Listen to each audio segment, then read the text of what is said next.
আসসালামু আলাইকুম। আশা করি সবাই ভালো আছেন। আজকে আমি ভতুয়া শাক মানে ভর্তা শাক বলি আমরা এদিকে। এই শাকটা খুবই সিম্পল একদম সহজ রান্না। নতুনদের জন্য বিশেষ করে আমি রান্নাটা দেখাচ্ছি। সবাই পারে, একদম সহজ। কিভাবে এভাবে টেনে টেনে শাকটা আমি কেটে নিচ্ছি। এটাকে পরে আর ছুরি দিয়ে কুচানো লাগবে না, এমনিতে এটা ফিনিশ হয়ে যাবে। আর খুব কম সময় এটা কীভাবে রান্না করা যায়, পুষ্টিগুণ ঠিক রেখে রংটা সবুজ রেখে আমি রান্না করব, সে প্রসেসটা আমি দেখিয়ে দিচ্ছি। আর এটাকে আমাদের এলাকায় ভর্তা শাক বলে আঞ্চলিক ভাষায়, আর এটা ভতুয়া শাক। শীতকালে এটা পাওয়া যায় আর খেতে খুবই স্বাদ হয়। এটা দুটো প্রসেসে রান্না করা যায়। আমি যে প্রসেসে করব এভাবে খুবই টেস্ট হয়। একটা হচ্ছে ভাপিয়ে সিদ্ধ করে পরে বাগার দেওয়া হয়। আমি সব কেটে ফেলেছি আর এখন ধুয়ে নিয়েছি। আর বালি কম থাকে, মাটি ধুলাবালি, আমি তাও বেশ কয়েকবার ধুয়ে ছেঁকে নিয়েছি।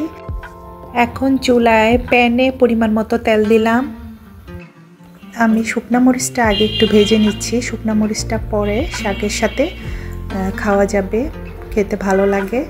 আগে উঠিয়ে নিচ্ছি। এই তেলে আমি 4-5 কোয়া রসুন কুচা আমি দিয়ে দিলাম। রসুনের ফ্লেভারটা কিন্তু সামান্য, আমি এখানে ছোট মাঝারি সাইজের একটা পেঁয়াজ কুচানো দিয়েছি। আর রসুনটা শাকের জন্য একদম খুবই গুরুত্বপূর্ণ, সুন্দর একটা ফ্লেভার আসে। আগে শাক আর পেঁয়াজ দিয়ে যদি আমি শাকটা রান্না করি, শাক থেকে গা থেকে কিন্তু পানি বের হবে।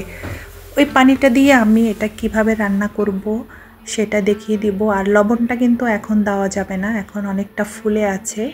এখন যদি লবণ দিয়ে দিই একদম পরে আর খাওয়াই যাবে না, আন্দাজটা বোঝা যাবে না। এখন রসুন আর পেঁয়াজগুলো দিয়ে এটাকে ভালো করে নাড়িয়ে ঢেকে দিলে, 1 মিনিট ঢেকে রাখবো। তো এটা নাড়িয়ে দিলাম ভালো করে। 1 মিনিট ঢাকার পরে একটু পানি বের হবে, এই যে পানি বের হয়ে আসছে।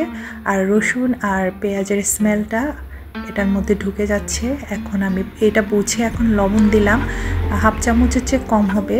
আর কাঁচামরিচও দিয়ে দিলাম ঝালের জন্য।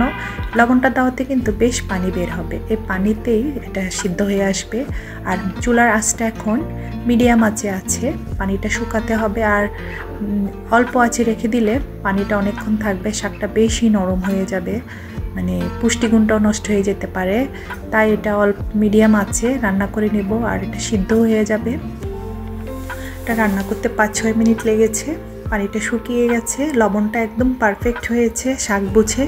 আর খেতে কিন্তু দুর্দান্ত স্বাদ হয় আর খুবই টেস্ট হয়। আর যদি ভাপিয়ে রান্না করেন পরে রসুন আর পেঁয়াজের বাগারটা দিতে হয়। আর এখন আমি একটু ধনিয়া পাতা ছিটিয়ে দিলাম।